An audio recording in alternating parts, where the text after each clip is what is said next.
제목이 너희 안에서 행하시는 이는 하나님이시니라. 아멘. 네, 많은 것 잡을 수 있지만 정말 우리 안에서 행하시는 이는 누구시라고요? 하나님이시다. 하나님은 우리를 지으면서부터 우리 안에 오셔서 우리와 함께 교제하고 함께 살기를 원하셨어요. 아멘. 네, 사도 바울은 하나님께서 자기 안에 계신 것을 체험적으로 경험하고 그렇게 살면서 주와 복음을 위해서 헌신한 자예요. 아멘.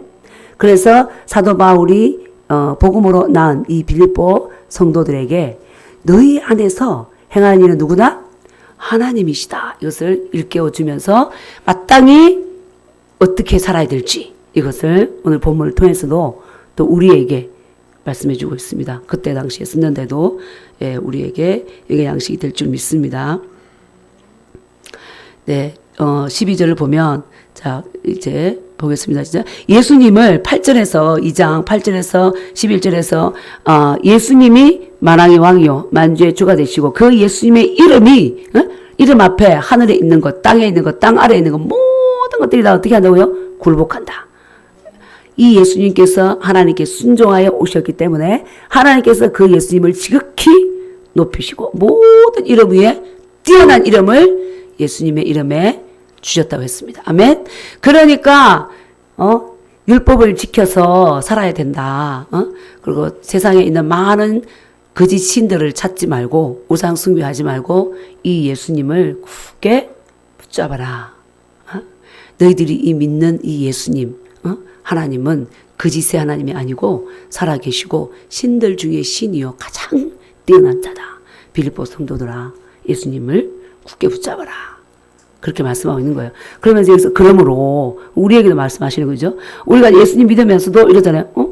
불교 갔더니 나름대로 이 스님들도 산에서 좋은 공기 마시면서 기쁨을 취하고 있네.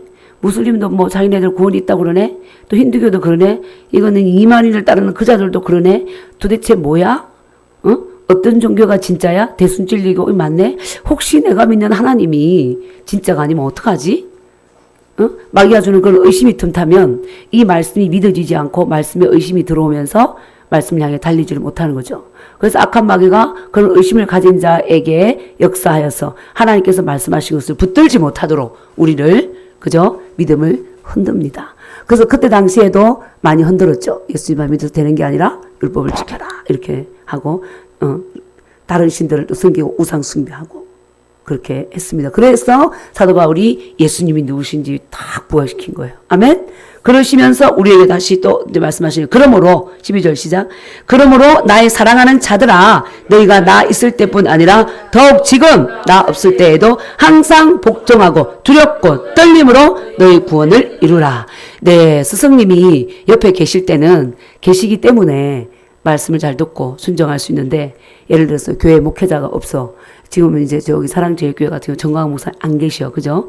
그러니까 믿음이 어린 자는 어때요? 기회를 틈타 놀겠죠. 그죠? 그러나 믿음이 성숙한 자는 어때요? 계시나 안 계시나. 그죠? 보이는 목자가 계시나 안 계시나 살아계신 하나님을 붙잡고 성실하게 믿음 생활을 합니다. 사도 바울은 지금 어디가 있죠? 감옥에. 예, 감옥에서 감옥 밖에 있는 자들에게 편지를 쓰고 있습니다. 그러면서 내가 없더라도 어떻게 하래요? 항상 뭐래요? 복종하여. 복종한다는 건 어디에 복종하는 겁니까?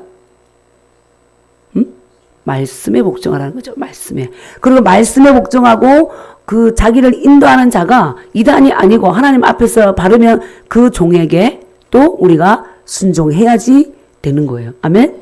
그래야 이 공동체가 이렇게 어때요? 해야 할 일과 하나님의 일을 힘있게 해갈 수가 있는 거죠. 아멘. 그래서 항상 뭐라? 복종하여 두렵고 떨림으로 뭐래요? 너희 구원을 이루라. 예수님을 믿으면 어떻게 되죠? 구원을 얻는다 그랬는데 왜 여기서 항상 복종하고 두렵고 떨림으로 너희 구원을 이루라 이 말씀을 했을까요?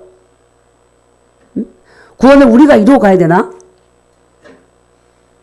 우리는 이미 이제 교회에 와서 예수님을 구주로 영접한 자, 마음으로 입으로 예수님을 주라 신한 자, 그죠? 주님이 하나님께서 예수님을 죽은 자 가운데 살리셨다고 부활하셨다고 믿는 자, 그죠? 믿고 입으로 고백하고 마음으로 믿고 입으로 고백하고 마음으로 믿은 자는 이미 하나님의 자녀가 되었고 구원을 받았죠? 받았습니다. 예. 그리고 빌립보 교회 성도들도 이미 구원을 받은 상태예요. 그런데 항상 뭐라? 복종하고 두렵고 떨림으로 너희 구원을 이루어 가라. 이 말은 내 행위로 인해서 잘못하면 내가 잘 살아야지, 잘 살아야 구원을 이룰 수 있다. 이것은 아니라 예수님의 십자가의 공로를 믿을 때 이미 우리는 뭐 했다? 구원을 받았습니다. 아멘. 그래서 그 뭐냐면 내가 구원을 받은 자답게 살아가라. 그 말이에요. 아멘.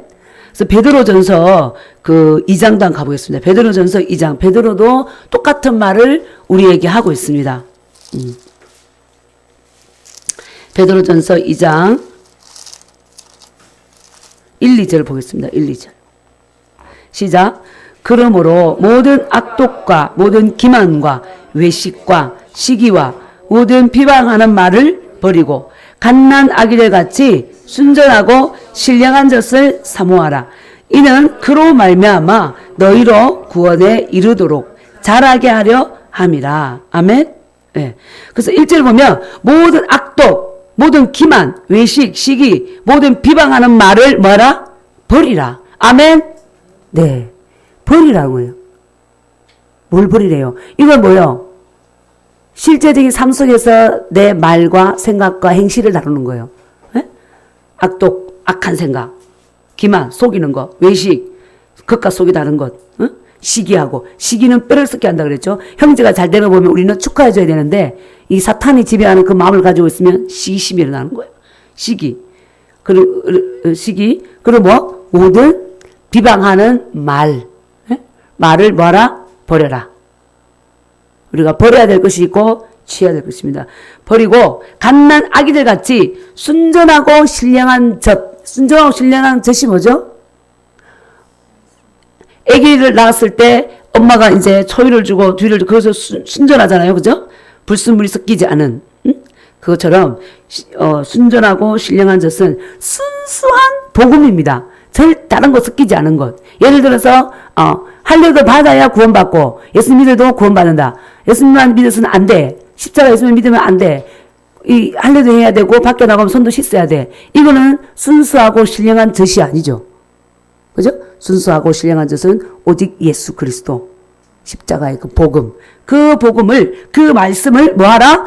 사모하라. 아멘. 나 아이스크림 먹고 싶어. 뭐 버블티 뭐 요즘 나 그거 먹고 싶어. 막 맛있는 거 먹고 싶어.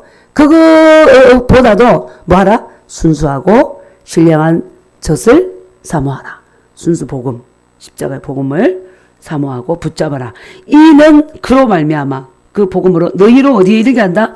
구원에 이르도록 자라게 한다. 아멘. 그래서 우리를 이제 빌립보서에서 항상 복종하고 어디에 복종하냐? 말씀에 복종하는 거죠. 말씀에 복종, 하나님의 뜻에 복종하고 두렵고 떨림을 두려워. 하나님이 나를 심판하실 것 같아서 무서워서가 아니라 그것은 하나님을 경외하는 것, 높이는 것 이런 자세를 말하는 거죠. 그 자세로 두렵고 떨림으로 너희 구원을 이루어가라. 순수하고 신령한 젖을 순전하고 신령한 젖을 사모하라. 이것이 너희를 구원에 이르도록 자라게 한다. 이미 구원받은 우리가 하나님의 뜻을 합당하게 행할 수 있는 그리고 악을 버릴 수 있으려면 악독하고 비방하고 거짓말하고 음란하고 돈이 좋고 세상에 놀이문화가 좋고 이것들을 우리가 버릴 수 있으려면 어떻게 되냐면 순수하고 신령한 젖을 사모하고 자꾸 먹어야 되는 거예요. 그래서 생명이 강해지고 자라지니까 그것은 자연스럽게 떨어지는 거죠. 올챙이가 이제 계속해서 먹이를 먹고 자라서 이제 꼬리가 작아지잖아요. 작아지면서 어떻게 돼? 개구리가 되잖아. 그것도 갑자기 올챙이 개구리 되라고 올챙이를 갖다가 꼬리 탁 잘라버린다고 올챙이가 개구리 됩니까? 안 돼요. 어떻게 돼요? 죽어. 그죠? 병신 되는 거지. 응? 그래서 이렇게 우리가 올챙이가 개구리로 자라려면 그 물속에 있는 먹이를 먹어야 되는 거예요. 그것처럼 우리도 계속해서 신령한 젖을 사모하고 먹을 때 우리의 생명이 자라고 우리의 구원을 우리가 견고하게 세워가는 거죠. 하나님의 뜻을 행할 수 있는 자로. 아멘. 그래서 그것을 이루어 가라. 너희들이 그렇게 말씀하고 있습니다. 그래서 자, 그럼 이거 누가 행하십니까? 13절 시작. 같이 읽습니다. 너희 안에서 행하시는 이는 하나님이시니 자기의 기쁘신 뜻을 위하여 너희에게 소원을 두고 행하게 하시나니. 우리 안에서 행하시는 이가 누구다? 하나님이시다. 여러분 그걸 느낍니까? 하나님 어디 계시죠? 내 마음에, 내 영에. 아멘. 우리 안에 계십니다. 이것은 놀라운 축복이고 하나님으로부터 받은 신령한 생명과 경건에 속한 모든 축복 중에 하나의 축복이죠. 우리 믿는 자들이 받은 기업이고 유산입니다. 주님께서 가시면서 우리에게 주신 유산, 우리 안에 성령님이 오셔서 우리 안에 거처를 삼고 우리 안에 사시고, 그래서 우리로 하여금 어떻게 한다고? 하나님의 기쁘신 뜻을 위하여. 하나님의 기쁘신 뜻이 무엇입니까? 자기의 기쁘신 뜻은 하나님의 기쁘신 뜻이죠. 하나님의 기쁘신 뜻은 예수님이 이 땅에서 오셔서 하신 일, 하신 일들, 이제 잘해야 할 수 있는 일, 가르치고 병자를 고치고 복음을 전파하고 귀신을 쫓고 하는데, 또한 하나님의 기쁘신 뜻은 정말 하나님께 마음 중심을 들여서 어떻게 우리가 예배하고, 세상 아까 이 베드로전서 2장 1절에서 봤던 모든 악동, 비방하는 말을 버리는 것, 엄난을 버리는 것. 데살로니가전서 4장 3절에서 그랬어요. 너희는 거룩하라. 이 거룩함이 곧 나의 뜻이다. 아멘. 그리고 우리가 에베소서 2장 10절에 그래서 우리는 누가 만들었다? 그의 만드신 바라. 이는 하나님께서 전에 예비하사 우리를 그 가운데 행하게 하시려고 우리를 부르셨다 그랬어요. 선한 일을 위해서. 아멘. 우리는 하나님께서 우리를 어둠에서 불러내신 이유가 뭐라고요? 비방하고 이간질하고 지금 악한 영에 붙잡혀서 눈만 뜨면 입만 열면 거짓말하고, 그죠? 눈만 뜨면 악한 계계를, 그것을 꾀를 바라보고, 생각으로는 항상 악한 생각밖에 없고, 이것은 어때요? 하나님께서 우리에게, 우리 안에서 행하시는 일이 행하시는 일이 아니에요. 이건 하나님께서 우리에게 행하시는 일이 아닙니다. 하나님의 본성에서 어긋나는 거죠. 그래서 하나님께서 우리 안에 소원을 두고 하나님의 뜻을 따라 살도록 하기 위해서 우리를 부르신 거고, 우리 안에 오신 겁니다. 아멘. 그래서 내가 의지를 드리기만 하면 하나님, 내 안에 계신 주님께서 나를 어떻게 한다? 이끌어 가시는 거예요. 그런데 우리의 제약된 어떤 이 습관 아래 살았던 자들은 죄의 쾌락을 알기 때문에 이걸 싫어하는 거야. 싫어하는 거예요. 하나님을 떠나서 내 마음대로 내가 주인이 되어서 사는 삶의 맛을 본 게 있잖아. 그죠? 암흑의 정욕, 이생의 자랑, 육신의 정, 돈을 써본 자, 돈을 벌어본 자, 돈 맛을 알아. 그죠? 또 음란에 붙달린 자, 음란의 맛을 알아. 쾌락이 있거든. 응? 못 내려놔. 못 내려놔. 응? 그런 것들을 여기서는 어때요? 하나님의 이것은 어때요? 기쁘신 뜻이 아닌 거죠. 하나님께서 우리 안에 오셔서 너희 안에서 행하시는 일은 하나님이시다. 내 안에 행하시는 이는 하나님이시다. 다 이것을 이번 한 주가 늘 붙잡으세요. 내 안에 행하시는 이는 누구시다? 하나님이시다. 하나님이 내 안에 사신다. 그래서 이 하나님께 내가 자꾸 묻고 의지하면 주님이 진리의 길로 인도하십니다. 아멘. 하나님의 기쁘신 뜻을 위해서 우리에게 소원을 두고 선한 일을 행하게 하십니다. 아멘. 네. 마귀는 어때요? 항상 우리에게 비방하게 하고 흠집내기, 그죠? 우리가 요즘 뉴스 보면 그렇잖아요. 흠집내기, 진실 가리기, 뭐 이런 거 하잖아요. 근데 우리가 그런 악의 도구가 된다면 내가 하나님의 선한 뜻을 행하는 것도 아니고, 여기 말씀에서 너희 안에서 행하시는 일은 하나님이시다 하던데, 악한 일을 행할 때는 너희 안에서 하나님이 아니라 악한 마귀다. 아멘. 그래서 우리는 그 마귀를 보고 어때요? 물리쳐야 되는 거죠. 지난번에 우리가 일용할 양식에 봤잖아요. 그 사람이 자기가 악한 일을 자꾸 꾀하고 생각이 있었는데 이제는 그것을 갑자기 안 하게 됐어. 왜 안 하냐 했더니 그 사람이 고백이 뭐였대요? 그 영이 떠났습니다. 이랬잖아. 그 영이 자기를 잡고 자기 속에서 계속해서 악한 짓을 담배를 피우고 술을 먹고 음란한 짓을 하게 하든 동성에 빠지게 하든 그 악한 마귀 그 영이 떠났습니다. 그 영이 떠나고 나니까 그 안 하고 싶은 거야. 아시겠습니까? 그러니까 우리 믿는 자들도 집에 안 간다고 생각하세요? 우리도 이 목사든 전도사든 뭐 다 상관없습니다. 성도들 깨어 있지 않으면 이것들은 틈을 찾고 있잖아. 틈을. 그래서 마귀로 틈타지 못하게 하려 했는데 틈을 찾고 있잖아요.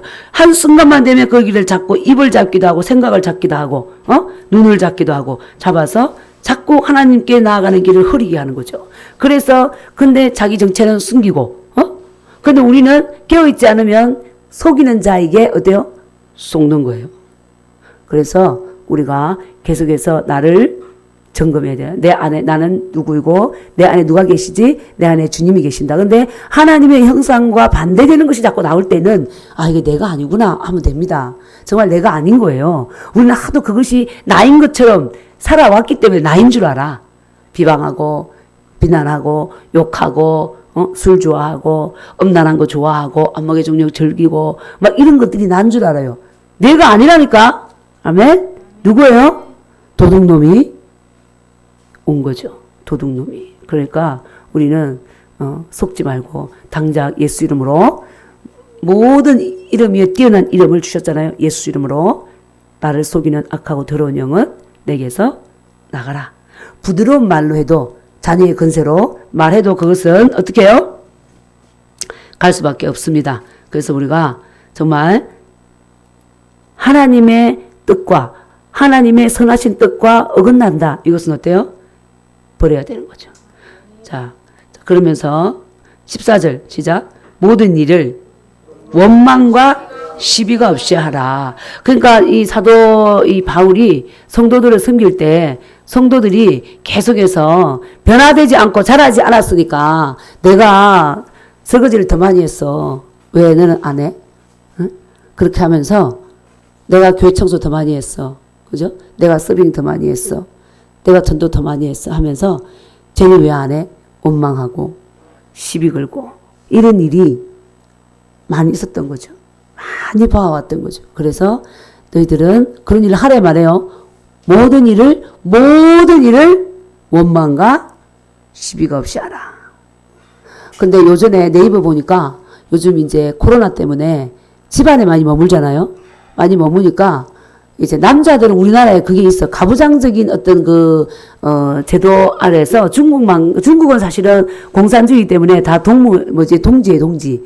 그래서 노동을 같이 해요, 노동을. 문화대혁명 때도 앉아서 책 보는 거, 책 다 뺏어가 다 갖다 불태우고 다 노동을 시키고 그랬거든요. 그러니까, 남자도 먼저 집에 오면 가사일을 해야 돼. 집 청소하고, 세탁기 빨래 널고, 밥하고, 그리고 여자도 마찬가지고, 그리고 이제 누가 먼저 오는 자가 해야 되는 거예요. 하는 거예요. 그리고 혹 남자가 직장을 못 구하면 여자가 나가서 일하는 것도 하나도 이상하지도 않아요. 우리나라는 만약에 남자가 돈을 못 벌고 여자가 나가 돈 벌면 어때요? 남자 스스로 자괴감을 느껴요. 그리고 계란 열등감 속에 돈 벌고 오는 여자한테 승질내는 거예요. 그죠? 그러면서 놀고 있어도 남자들 일 안 해. 또 같은 맞벌이 문화라도 남자들은 어때요? 같이 맞벌이 해도 우리나라는 집에 얼른 오면 여자가 앞치마 들고 부엌에 들어가고 남자는 소파에 앉아가지고 신문을 펼칩니다. 이런 게 우리나라 아직 그 문화가 있는 거예요. 그죠? 그래서 최근에 20대든가 자기 누나가 남동생한테 목에 칼부림을 한 거예요. 왜 가사노동을 너는 안 하냐? 남의 집같이 하고 앉아있다고. 그래서 엄마가 더 바쁘고 자기도 바쁘고 일하는데 안 하고 있으니까 그래가지고 목을 다쳤어. 그리고 이제 여자 누나는 이제 경찰에 입건됐지. 예. 진짜 그런 일이 있었어요. 그러니까, 내가 일 하나 하고 나서 원망과 뭐하라? 시비가 없이 하라. 예? 그래서 우리가 이 원망하는 건 어때요? 감정에서 안 하지. 계속 감정을 갖고 있는 거야. 그죠? 시시비비는 어디서 따져요? 생각 속에 옳고 그름을 따져가지고 계속 이 시비를 걸죠. 그죠? 근데 어떻게 알아? 우리는 원망과 시비가 없이 하라. 너희 안에서 행하시는 이는 하나님이시니 자기의 기쁘신 뜻을 위하여 너희로 소원을 두고 행하게 하신다. 너가 방청소하고 전도하고 서빙하고 이거 하나님께서 너에게 하게 하시니까 안 하고 있는 자를 향해서 원망과 시비를 걸지 마라. 어? 네 상은 누가 받아? 네가 받는다. 알지만 우리는 어때요? 안 하고 있으면 또 힘들죠. 힘들어요. 그래서 우리는 다 어떻게 해야 돼요? 함께 사실은 섬겨야죠. 섬기는데 참 구별되어 있는 건 또 어쩔 수 없는데 하지만 같이 원망과 시비를 듣지 않도록 할 수 있는 일을 해야 되겠죠. 그죠? 그래서 지금 이 코로나 때문에 난리야. 온 애들도 안 가지. 어린이집, 학원 다 안 가지. 집에 있으니까 사실은 주부가 어떻게 해요? 넉다운 되는 거지. 맨날 싸우고 층간소음으로 싸우고 막 원망과 시비와 싸움이 많이 일어나는 또 다른 문제, 또 다른 문제가 펼쳐지고 있고 우리 이제 교회 안에서 그렇죠. 우리도 이제 그렇습니다. 삼남매가 첫째가 오빠고 딸이니까 그 옛날에 이런 말이 있어. 딸을 놓고 맨 위에 딸을 놓고 밑에 아들 놓고 이렇게 딸 낳으면 완전 100점이라 그래서 완전 100점. 왜냐하면 어쩔 수 없는 여자에게는 모성애가 있어요. 돌보고자 하는. 그죠? 그런데 이제 첫째가 오빠다 보니까 이제 어떻게 그 일할 때는 오빠를 따지죠. 먹을 때는 오빠가 뭐가 없어요. 다 먹는데 일할 때는 오빠를 따지죠. 왜? 오빠는 설거지 안 시키고 빨래 안 넣냐? 방 청소를 많이 안 시키고 딸들만 시키냐? 우리 가정에도 이런 원망과 시비가 있는 것 같습니다. 예. 그래서 이제 주님 안에서 서로 같이 하고 행하고 또 구별된 일도 있고. 자, 옛날에 농사 짓는 시골 같으면 어때요? 가만히 들고 하는 거 누가 하죠? 주로 아들이 하는 거예요. 그죠? 그 옛날에는 시골 같은 경우는 딸 낳은 걸 한탄하고 딸 낳은 거를 딸 놓으면 재수 없어 하고 수치스러워 하고 저 죽이려고 저 웃방에 밀어놓고 그랬다고. 왜? 나봐야 일을 할 수 있어야지. 같은 밥을 똑같이 줘도 아들은 가만히 떼기를 막 드는데 딸은 못 들어. 겨우 하는 게 설거지하고 마당 쓰는 거 방 닦는 거밖에 못 해. 그죠? 그리고 시작한 잘 키워놨더니 남의 집이 시집가가 남의 집에서 밥 해주고 있어. 때 되면. 그러니 시골에서는 이거 쓸모없는 거야. 이거. 근데 요즘 시대 같은 경우는 특히 이제 도시에서는 그렇지 않죠. 일이 그렇게 뭐 무거운 것을 해야 되는 일이 많이 없고, 물론 이사해도 요즘 이삿짐이 다 오잖아요. 그래서 구별이 잘 안 돼요. 그래서 요즘 시대가 바뀌었는데 여성 상위 시대다 이러면서 이제 많이 따지고 시대가 바뀌었다. 저도 그 소리를 참 많이 들어요. 이제 빨래를 널어야 될 때 얼른 딸들이 있으면 딸들을 부르지 아들을 안 부르게 되는 거야. 딸들이 오라고 왜 우리만 자꾸 부르냐. 이 원망과 시비 속에 제가 때로는 넘어져가 모세처럼 혈기를 부린 적도 있고, 주님 속았습니다. 그래서, 하나님께서 우리가 어떻게 하길 원해요? 내가 좀 더 해도, 제가 진짜 나이를 조금 더 먹고 나니까요. 아직 나이 많이 드신 분 있지만, 이게 몸이 아닌 거야. 옛날에는 모든 일을 설거지하고 잘 때 이불 쫙 깔아주고 청소해주고 설거지하고 와서 밥 해가 먹이고 설거지 다 해놓고 혼자 이불 깔아주고 해도 피곤한 줄 몰랐거든요. 요즘에는 피곤한 거야. 피곤해서 나도 이제 야 니네들 컸으니 왜 안 하냐. 이런 그러니까 이제 습관이 안 된 거야. 이제 늘 엄마한테 죽도록 성기만 받다 보니 좀 하라고 하니까 나 책 보고 있는데 나 공부하고 있는데 왜 오빠는 안 부르고 나만 불러? 왜 언니는 안 불러? 동생은 불러? 야, 참 이런 걸 볼 때 그것 때문에 원망과 시비로 자, 우리가 같이 성숙하게 살아가야 될 줄 압니다. 아멘. 저 또한 그렇겠죠. 몸이 피곤하지만 항상 복종하고 그래라 그랬잖아요. 그래서 보니까 우리 이제 선배 저보다 나이 많으신 분들이 딸이 이제 한 30 뭐 좀 되고 20대 후반 되니까 내어 보내버리더라고. 시집도 안 가도. 그래서 영성훈련 받으면 왜 저러나? 주님 딸 자녀를 섬겨야지 이랬는데 이제 왜 그랬는지 조금 알겠는 거예요. 이게 나이가 먹었다고 해서 엄마 마음을 알아서 막 집을 닦고 이렇게 안 하는 거야. 근데 이제 엄마 입장에서는 나이가 들어갈수록 몸이 약하잖아. 그러니까 이제 몸 부대끼지. 하나는 말을 안 듣지. 또 이번 또 살아가지고 나이는 있어갖고 따지지. 이거 힘든 거야. 그래서 내보내셨구나. 그걸 조금은 이해가 되더라고. 그전에는 아니 자녀를 섬겨야지 이랬는데 그래서 그랬구나 하는 게 그러니까 우리가 겪어보지 않으면 이해를 잘 못해요. 그죠? 그래서 우리는 쉽게 남의 말하면 안 되는 것 같아. 그렇지 않아요?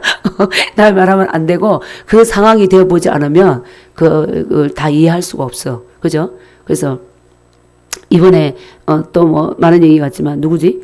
그 헤세드 그분이 저기 정강 목사님이 그 아끼고 아끼던 제자가 그렇게 할 때 너무나 가슴이 아파한 이유는 본인이 그걸 겪은 거예요. 말했잖아요. 본인이 정말 양들을 뭐 몇 명이라더라. 10명인가? 정말 자기는 먹지도 않고 자녀들한테 학원도 안 보내고 돈 아끼고 다 키워놨더니 그분이 이제 물질적인 지원을 해준 거지. 갑자기 선교지에 딱 나타나니까 그분이 또 옆쪽에 어디다가 교회를 차리니까 그 10명이 다 가버렸다 그러잖아요. 어? 그러니까 얼마나 배신감이 크겠어. 그러면서 울고 하는 거야. 그러니 아픔이 되살아났어. 아픔이 되살아났어. 그러니까 이제 그 속에서도 원망과 시비가 있을 수 있죠.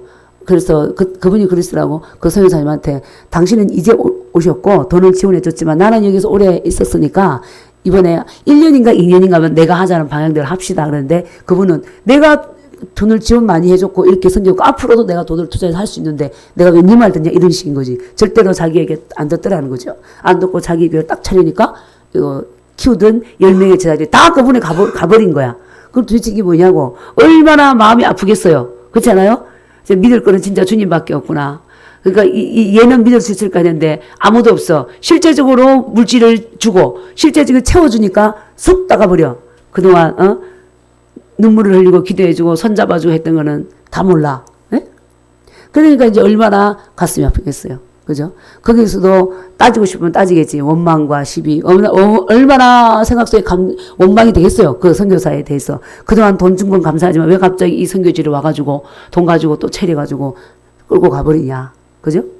시시비비. 근데 참 여기서는 우리가 잘하지 않으면 하나님의 안에 있지 않으면 모든 일에 원망과 시비가 있을 수밖에 없죠. 남편과 아내의 사이에도 그렇고 그죠? 부모와 자녀 간에 교회에서도 마찬가지고 그래서 사도 바울은 원망과 시비가 없이 하라. 예. 계속해서 우리의 실제 삶을 터치합니다. 결국에는 사도 바울을 통해서 누가 주신 말씀이죠? 성령께서 주신 말씀인 거죠. 주일날 예배 한번 드리고 수요 금요 예배 드리고 이것이 너희 신앙 삶이 아니고 주님께서 모든 삶 속에 원망과 시비가 없이 해라. 악독 버리고 비방하는 버리라. 계속 버리라고 그런 거예요. 그런 거. 좋지 않은 것들. 그죠? 비방하는 말, 원망. 다 버리라. 그러시면서 15절. 자, 우리가 어떻게 나아가야 된다고 합니까? 시작. 이는 너희가 흠이 없고 순전하여 어그러지고 거스르는 세대 가운데에서 하나님의 흠없는 자녀로 세상에서 그들 가운데 빛들로 나타내며 그랬습니다. 이는 너희 하나님을 믿는 하나님의 자녀들은 어떻게 하래요? 흠이 없고 뭐라? 순전하여. 흠이 없고 우리가 흠이 없을 수 있습니까? 순전하여서 어그러지고 거스르는 세대 가운데 이 어그러지고 요즘 세대가 어때요? 정말 어그러지고 거스르는 세대예요. 그 사복음 속에 보면 딸이 어미와 아비와 자식이 시어머니와 며느리가 다 죽는데 내어주더라. 정말 그런 시대잖아요. 마지막 때 그런 일이 있다. 요즘엔 너무 다반사예요. 정말 다반사야 이거는. 그죠? 그러니까 우리가 지금 살고 있는 시대는 어그러지고 거스르는 세대. 이 어그러지고 거스른다 이것은 거스르다 이거는 뒤틀렸다. 뒤틀린 세대다. 그러니까 남자와 남자가 부부를 하고 여자가 여자. 그 미국 외에도 제1부모, 제2부모라고 엄마 아빠가 없어. 성별 구별도 없어. 그죠? 제1부모, 제2부모를 기재하고 우리나라도 그것을 따라가겠다고 수술을 하지 않아도 내 생각에 여자인 것 같아. 그러면은 여자가 남자 화장실 들어가도 된다. 남자인 것 같아. 그러면은 남자가 나 여자 같아. 여자 화장실 들어가고 이런 법안을 통과시키려고 하는 이 세대. 그죠? 딱 우리가 그런 세대에 지금 살고 있습니다. 그래서 우리가 무엇을 쫓아가고 어디로 걸어가야 되느냐. 그런데 우리는 다행인 것은 우리나라가 이렇게 어지러운 것도 유대인만 해도 어찌되었든 이제 정통 유대인들은 예수님을 아직도 영접하고 있지 않지만 하나님의 말씀이 그들의 표준이에요. 그런데 우리는 정신적으로 우리를 세워줄 수 있는 정체성을 세워줄 수 있는 게 없었다고. 대한민국이. 그러다 보니까 많은 젊은 청년들이 가난하고 힘든데 와서 공산주의 사상 주체성을 가서 우리 같이 잘 살자. 노동자 농민 잘 살고 평등하게 살자니까 세상에 이런 세상도 있어? 이론만 들을 때 너무 좋은 거야. 지금 가난해서 우리 부모님 고생하고 농사짓는 고생하고 공장에서 고생하고 이런데 이렇게 함께 잘 살 수 있고 이런 좋은 세상이 있단 말이야. 그리고 또 돈을 갖다 대어주고 형제여 전우요 하니까 참 감동해가지고 그냥 다 휩쓸려가지고 가고 김일성에게 절하고 이렇게 하는 거죠. 돈 주면 좋아가 사상에 따라. 그래서 우리나라 이렇게 어지러워졌는데, 그래서 우리 믿는 자들은 우리의 중심에 뭐가 있어야 돼요? 말씀이 있어야 되는 거예요. 말씀. 아멘. 하나님의 말씀이 우리 사상의 중심인 거죠. 우리 인생의 내비게이션인 거지. 아멘. 그 말씀이 인도하는 대로 우리가 걸어가면 우리는 코로나가 와도 걱정이 없어요. 전염병이 앞으로 더한 것이 오죠. 왜냐하면 계시록 예언돼 있으니까. 주님이 짐승 정권이 들어오기 전에 엄청난 재앙이 이 지구상에 떨어진다고 하나님께서 말씀하셨기 때문에 그것은 당연히 오는 겁니다. 아멘. 그래서 이 어지러운 세대 속에 주님, 제가 이제 기도해요. 하나님, 이런 세대 속에 제가 뭘 해야 될까요? 딱 그랬더니 딱 주님 말씀하시는 뭐라고 하죠? 디모데전서 4장 13절이에요. 내가 이럴 때까지 읽는 것과 권하는 것과 가르치는 것에 창념하라. 딱 그러시는 거야. 예? 맞죠? 주님이 오시기 내가 이럴 때까지 읽는 것, 하나님의 말씀을 읽는 것, 그 다음에 가르치는 것, 그 다음에 전하는 것, 여기에 창념하라. 집중하라. 아멘. 예.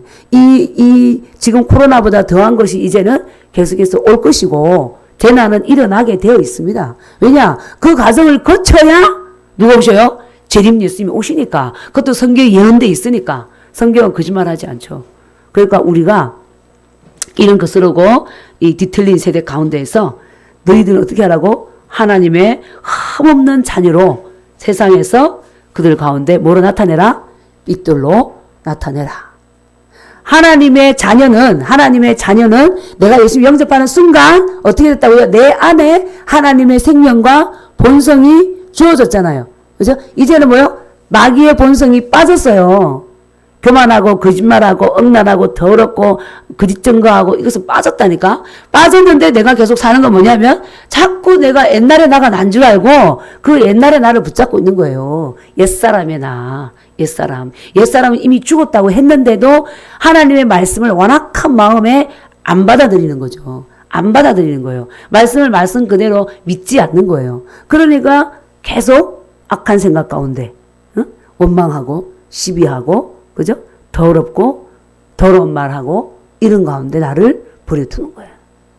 이거는 내가 하나님의 자녀야. 난 하나님의 생명과 본성을 가지고 있고 내 안에서 누가 행하신다? 하나님이 사시고 하나님이 일하신다. 하나님께서 우리에게 소원을 두고 사실은 우리 다 그렇게 살고 싶지 않아요? 학생들 꼴등하는 학생인데 물어보면 공부 못하고 싶냐? 절대로 그렇지 않는데 공부 잘하고 싶다. 그래서 어떤 목사님이 옛날 간증하고 보니까 자기가 대학교 다닐 때 학점이 1.7이 안 되면 학사 경고를 받나 봐요. 근데 1.7인가 7인가 돼가지고 학사 경고 안 받은 거야.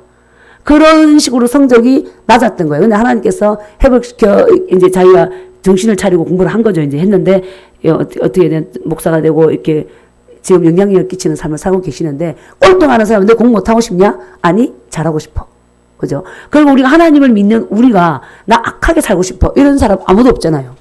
아무도 없죠. 하나님께서 우리에게 사시면서 우리 안에 사시면서 하나님의 뜻을 따라 살기를 원하시는 거죠. 아멘. 그럼 우리 안에도 내가 더 거룩하고 싶고 더 하나님을 닮고 싶고 그런 소원이 있죠. 저도 그 가운데 계속 기도하는데 그런데 또 뭘 느꼈냐면 계속해서 하나님의 선하신 뜻을 찾아가고 싶은데 뭔가 다른 어떤 세력이 계속해서 그 하나님의 뜻에 온전히 복종하지 못하도록 나를 잡아당기고 있는 것을 느꼈단 말이에요. 그래서 그것 때문에 탄식하고 기도할 때 하나님께 100% 순종하고 싶은데 그것이 안 되고 지나고 보면 그게 하나님의 뜻이었는데 못했네요. 이렇게 계속 이렇게 후회할 때가 있었던 거죠. 그래서 계속 기도할 때 하나님께서 이 기도원 가서 기도하는데 갑자기 이렇게 갈라디아서 2장 20절 말씀을 선포하면서 기도하는데 갑자기 통곡이 막 터지는 거예요. 그게 뭐예요? 그러면서 이게 계속 소원했기 때문에 나를 붙잡고 하나님의 뜻에 온전히 굴복하지 못하도록 한 것이 처리가 되는 것은. 그럼에도 불구하고 지금도 우리가 어때요? 구원을 이루어 가야죠. 그죠? 구원을 이루어 가야 되는데 내 안에 사시는 이는 누구다? 하나님이다. 하나님. 아멘. 그래서 흠없고 어떤 존재? 순전하여 어그러지고 거스르는 세대 가운데서 하나님의 흠없는 자녀로 세상에서 그들 가운데 뭐로 나타내라? 빛들로 나타내라. 성경에는 이분법이에요. 빛과 어둠. 그죠? 어둠. 요한복음 3장 19절에도 예수님이 이 땅에 오셨는데 그 땅에 있는 사람들 영접하지 않았다 그랬어요. 왜냐? 그들은 어둠을 더 좋아했기 때문에 죄짓고 우상 숭배하고 이것을 더 좋아했기 때문에 하나님을 멀리했다고 했습니다. 그래서 레위기에서도 가봐도 그 레위기에는 우리가 어떻게 하나님께 나아가는지 그 제사법을 통해서 말해주고 있잖아요. 그래서 하나님께서 제물을 받는데도 양과 염소, 소를 받을 때 흠없고 점없는 것으로 드려라. 그러면 이 구약 시대에는 하나님이 인간을 받을 때 누가 제물이 되냐면 소와 양과 염소가 비둘기가 제물이 되었죠. 그들에게 죄를 전가해서 피를 제단에 뿌리고 우리 인간의 죄가 사해지고 하나님께서 우리를 받으셨잖아요. 그죠? 그리고 이제 예수님이 오셔서는 예수님께서 우리의 모든 죄를 지셨기 때문에 우리가 어떻게 됐어? 우리가 하나님께서 받으심직할 만한 자녀. 그죠? 구원받은 자가 되었죠. 이 마지막 때 우리가 또 하나님께서 우리를 받는 데 있어서 우리 자신이 또 제물이 돼야 되는 거예요. 우리 자신이. 그래서 흠없고 흠없는 점없는 자녀로 세워져라. 그 주님이 오실 때 그 자에게 내가 세마포 입히고 데려가겠다. 아멘. 그래서 구원을 이루라 이 말이 바로 그건. 나 예수님 영접했으니까 세상 가치관을 따라 마음대로 살고 그래도 나를 구원하실 거야가 아니라 그건 구원받은 자의 어떤 모습이 아닌 거죠. 그죠? 구원을 받았으면 받은 자녀답게 구원을 뭐하라? 이루어 가라. 아멘. 네. 그래서 세상 가운데에서 너희들은 뭐다? 빛이다. 빛.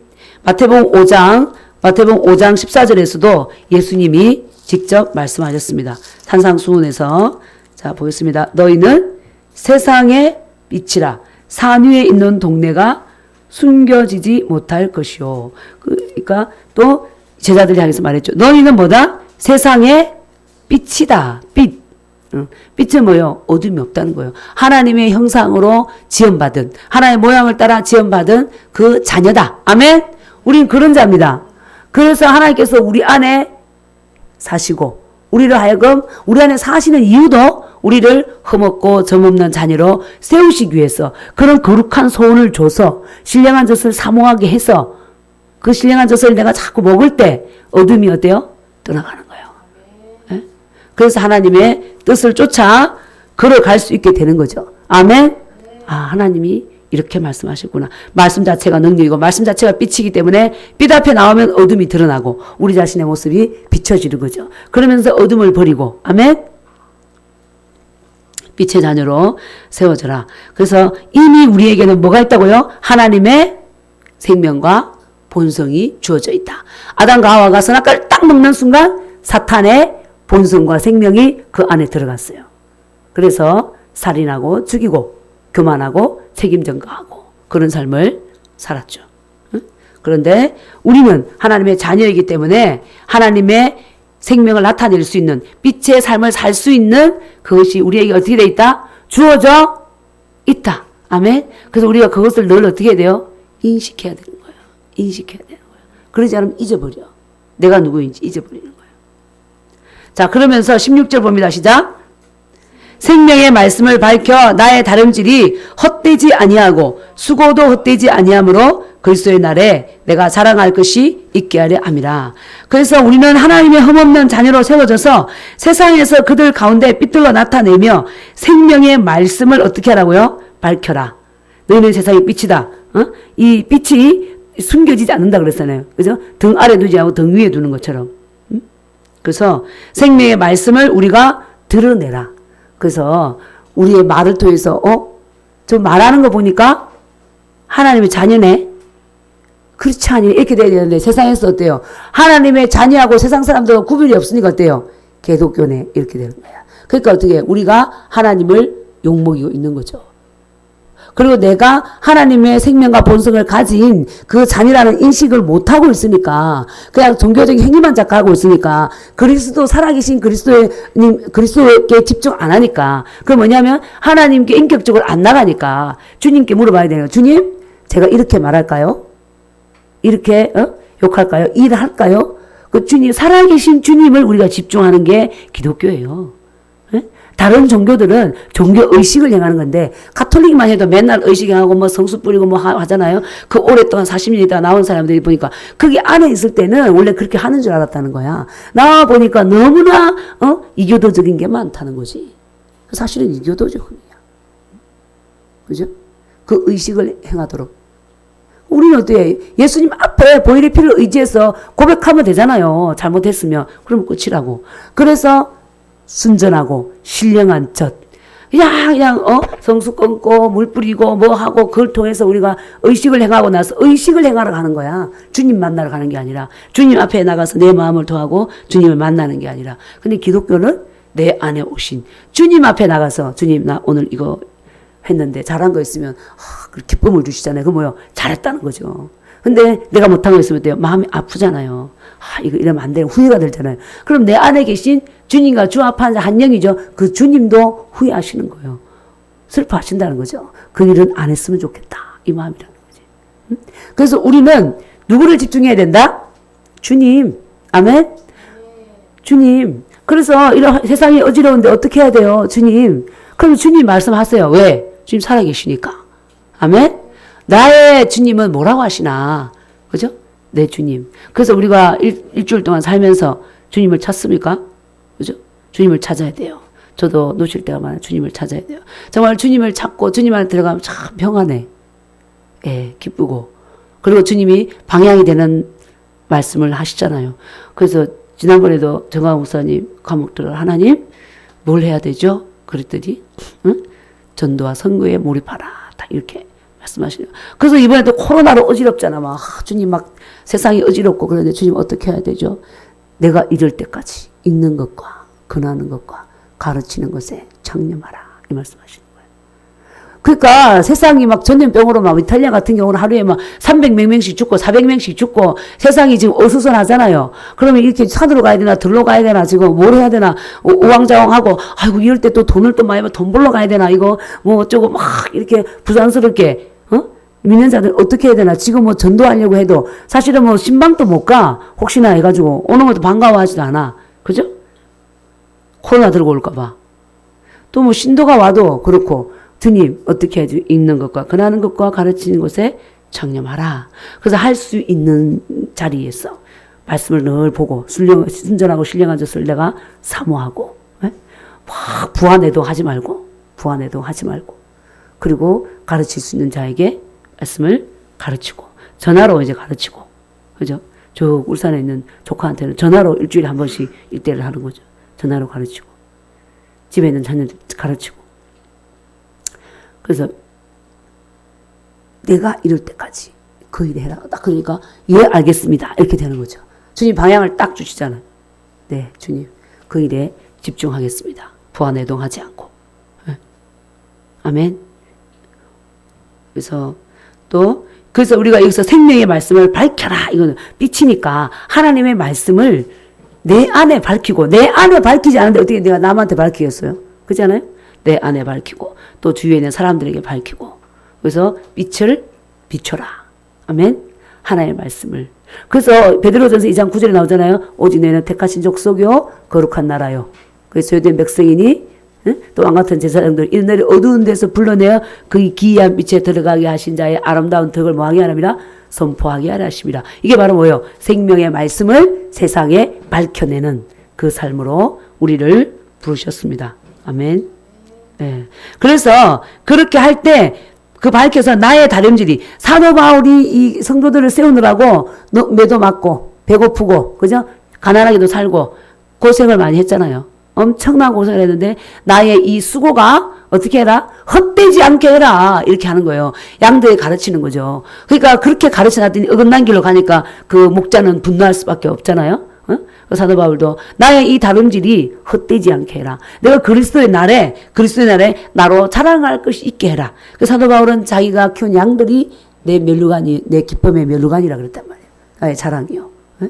그래서 빌립보 성도들한테 내가 주님 앞에 주님 다시 오시잖아요. 이 그리스도의 날은 주님이 재림하시는 날. 그때 나로 자랑할 것이 있게 해라. 양들아 말씀 안에 제대로 쓰기를 원한다. 사도 바울은 그렇게 말하는 거예요. 자기를 위해서도 내 다름질이 헛되지 않도록 내가 그렇게 장가도 안 가고 복음에 붙잡혀서 복음을 전하는 일에 온 일생을 바쳐서 너희들을 위해서 시간을 들여 물질을 들여 마음을 들여 내가 전도여행 다니며 섬기고 가르치고 핍박받으면서 오해받으면서 했는데 이 다름질이 헛되지 않도록 이 그스르고 어그는 뒤틀린 세대 가운데서 세대가 이러니까 어쩔 수 없어. 다 동성애를 인정하잖아? 그러니까 우리도 동성애 뭐 인정해주고 그냥 품고 가야 돼. 응? 그래야 됩니까? 그렇게 말하지 않았더니 어그러진 세대에서 흠없고 점없는 자녀로 세워져라. 너희들은 생명의 말씀을 밝혀라. 그건 뭐요? 하나님께서 예를 들어서 이혼도 그래. 주님이 이혼하라 그랬어요? 이혼하라 안 했어요. 맞지 않아요? 응? 이혼하라 안 했다고. 그러니까 하나님의 말씀에 이혼을 금했다. 이건 뭐예요? 하나님의 말씀에 주되심을 인정하는 거죠. 주되심을 인정하는 거야. 근데 이 시대적인 분위기가 세상 사람뿐만 아니라 목사도 전도사도 뭐 성도는 말할 것도 목사 전도사 하나님께서 맡기신 제사장들이 넘어져 있는데 성도들은 말할 것도 없죠. 그죠? 이 시대적인 분위기예요. 이렇게 이혼한 자들끼리 모임도 있고 그러니까 괜찮아 하자. 그건 어때요? 시대를 따라가는 거죠. 우리가 정말 많은 부분에서 끼어있지 않으면 그렇게 타협해 갈 수밖에 없어요. 근데 주님의 말씀을 주되심을 높일 때는 우리가 그 앞에서 주님이 하지 말라 그랬어. 주님이 하지 말라. 그러니까 나는 하면 안 돼. 그게 뭐야? 주님을 인정해 주는 것이고 세상 가운데서 내가 생명의 말씀을 밝혀내는 거죠. 또 누구는 어떻게 이 사업하고 사기칠 수밖에 없다. 사기를 적당히 쳐야 사업도 할 수 있다. 이러는데 그러나 하나님의 말씀 어때요? 정직하고, 그죠? 의롭게 해라. 또 그렇게 해서 내가 그렇게 하면 내가 또 생명의 말씀을 세상 가운데 밝혀내는 거죠. 아멘? 사도 바울이 그런 삶을 살아라는 거야. 지난번에 저희 가양역에서 재래시장에서 그냥 가게인데 저녁쯤 되니까 이제 세일을 한단 말이야. 세일을 하는데, 무슨 과일인가? 사과인가? 이거를 한 바구니 3,000원 뭐 예를 들어서 이렇게 하는데 그거를 이제 사서 갔는데 그분이 계산을 하는데 3,000원을 덜 받은 거예요. 내가 계산할 때 8,000원에도 5,000원 받은.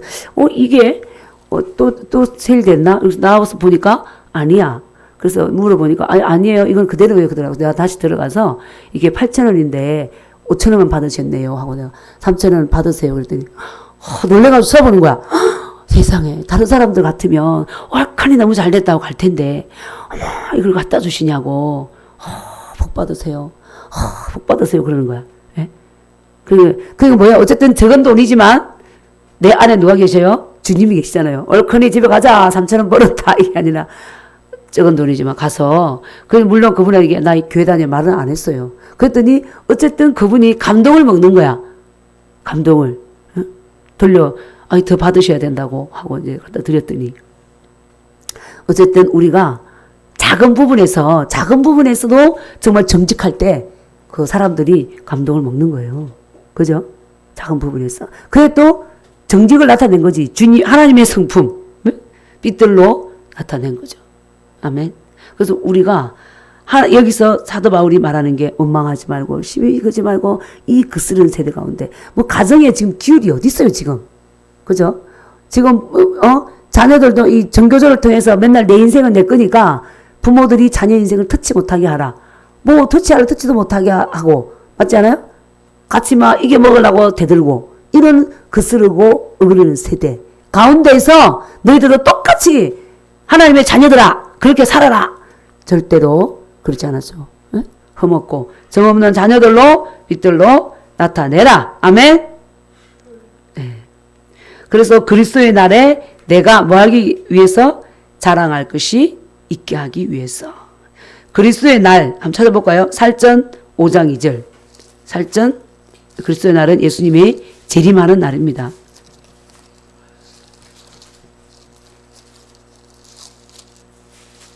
주님은 반드시 말씀하신 대로 오십니다. 시작.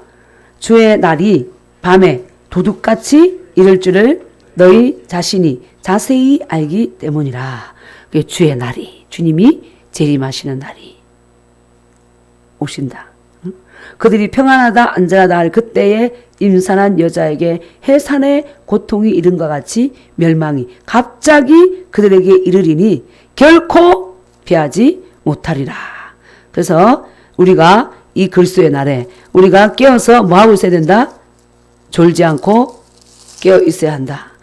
그리고 데살로니가 후서 2장 2절도 제가 읽어볼게요. 영으로나 또는 말로나 또는 우리에게서 받았다 하는 편지로나 주의 날이 이르렀다고 해서 쉽게 마음이 흔들리거나 두려워하거나 하지 말아야 한다는 것이라.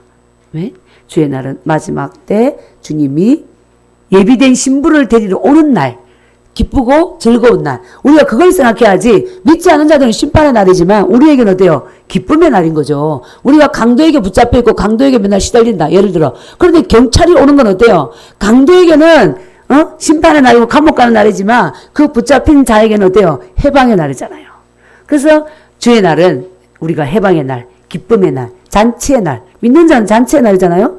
그죠? 천국 잔치의 날. 응? 그래서 그날은 주님이 예비된 자를 맞이하러 오시는 날.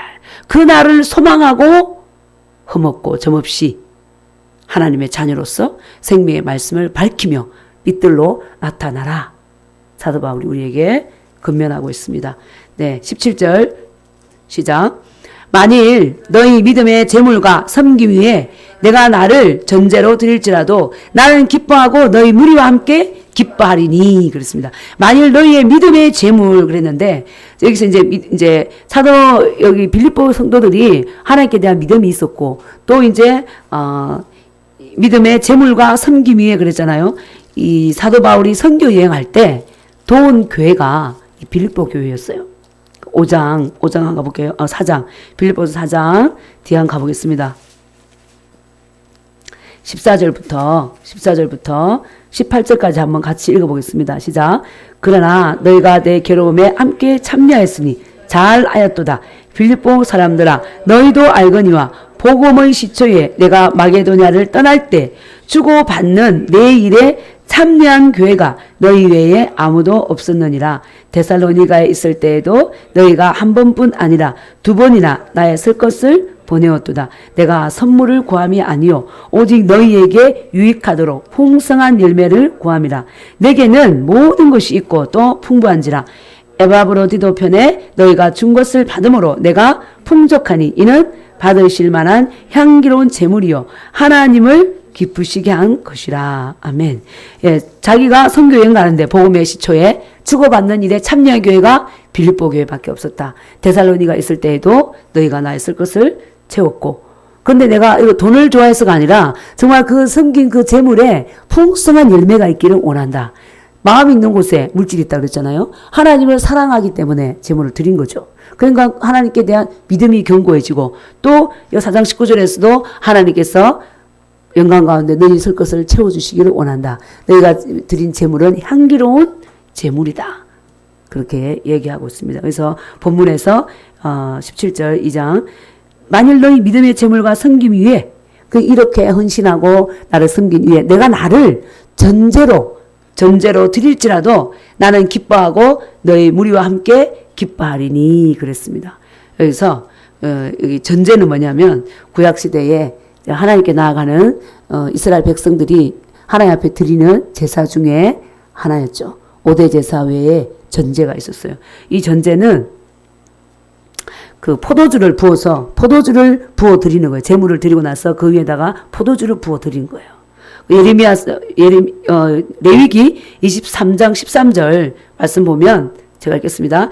그 소재료는 기름 섞은 고운 가루 10분의 2 에바를 여호와께 드려 화제로 삼아 향기로운 냄새가 되게 하고 전제로는 포도주 4분의 1 흰을 쓸 것이며 그랬어요. 제물 위에다가 포도주를 부어서 주님 앞에 제사 드리는 것. 그래서 여기서 이 사도 바울이 말하는 것은 너희의 믿음의 제물과 섬김, 하나님의 일을 위해서 섬긴 여기에다가 내가 나를 어떻게 한다? 사도 바울 자신을 전제로 드릴지라도 사도 바울 자신이 포도주가 되어서 너희가 드린 제물에 나를 부어도 나는 기뻐하고 기뻐한다. 이 뭐요? 제물은 아니 자기를 잡아서 드리는 거잖아. 하나님 앞에. 그럼 여기서 사도 바울이 너희의 믿음과 이 향기로운 제물 위에 내가 순교를 할지라도 너희 믿음을 세우는 데 있어서 나는 뭐한다?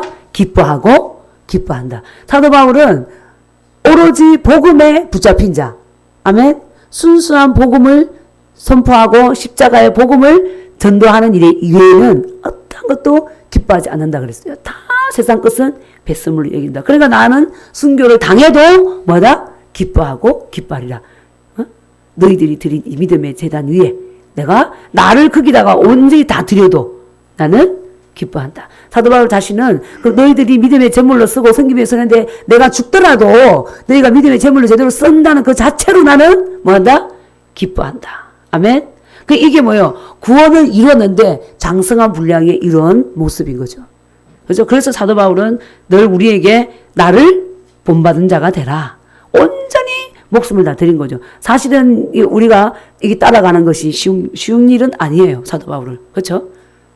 결혼도 하지 않고 온 시간과 물질과 마음을 오직 하나님의 뜻, 자기 안에서 사도 바울 안에서 행하시는 그 하나님의 기쁘신 뜻에 자기 자신을 온전히 내어드린 거예요. 아멘.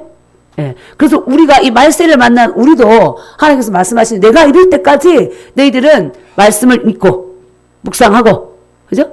그것에 집중하고, 그리고 가르치고, 전하고, 여기에 집중해라. 아멘.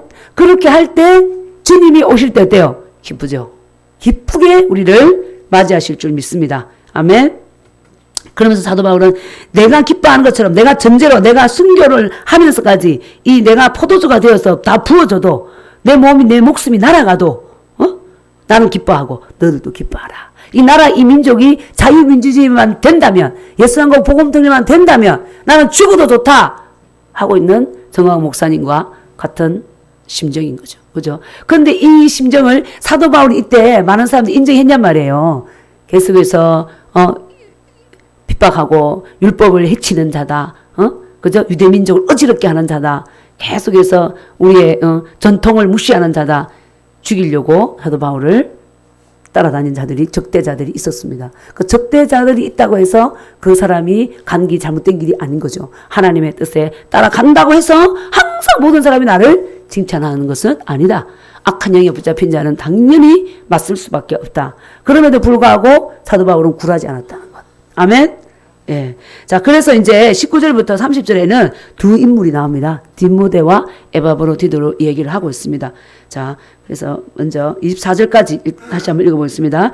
내가 디모데를 속히 너에게 보내기를 주 안에서 바람은 너희의 사정을 알므로 안위를 받으려 함이니 이는 뜻을 같이하여 너희 사정을 진실히 생각할 자가 이밖에 내게 없습니다. 그들이 다 자기 일을 구하고 그리스도 예수의 일을 구하지 아니하되 디모데의 연단을 너희가 안 하니 자식이 아버지에게 한같이 나와 함께 복음을 위하여 수고하였느니라. 그러므로 내가 내 일이 어떻게 될지를 보아서 곧 이 사람을 보내기를 바라고 나도 속히 가게 될 것을 주 안에서 확신하노라 그랬습니다. 예, 여기서 사도 바울은 목자에게 있어서 정말 마음을 같이하여서 생각을 같이하여서 협력해서 일하는 동역자가 있다는 것은 너무나 기쁜 일이죠. 많은 자를 섬겼지만 이 빌립보 성도들을 돕고 사정을 아는 데 있어서 뜻과 마음을 같이 한 자 누구밖에 없었다? 디모데 한 사람밖에 없었다. 그래서 너희에게 보내고 내가 감옥에 있지만 너희가 잘 있는지 그걸 통해서 내가 위로를 얻기를 원한다. 그래서 디모데를 보내겠다. 자, 그 다음에 에바브로디도를 보낸다 그러죠. 자, 25절부터 30절 시작. 그러나 에바브로디도를 너희에게 보내는 것이 필요한 줄로 생각하노니 그는 나의 형제요 함께 수고하고 함께 군사된 자요 너희 사자로 내가 쓸 것을 돕는 자라. 그가 너희 무리를 간절히 사모하고 자기가 병든 것을 너희가 들은 줄 알고 심히 근심한 자라. 그가 병들어 죽게 되었으나 하나님이 그를 긍휼히 여기셨고 그뿐 아니라 또 나를 긍휼히 여기사 내 근심 위에 근심을 면하게 하셨느니라. 그러므로 내가 더욱 급히 그를 보낸 것은 너희로 그를 다시 보고 기쁘게 하며 내 근심도 들려 함이니라. 이러므로 너희가 주 안에서 모든 기쁨으로 그를 영접하고 또 이와 같은 자들을 존귀히 여기라. 내가 그리스도의 일을 위하여 죽기에 이르러도 자기 목숨을 돌보지 아니한 것은 나를 섬기는 너희의 일에 부족함을 채우려 함이라. 예.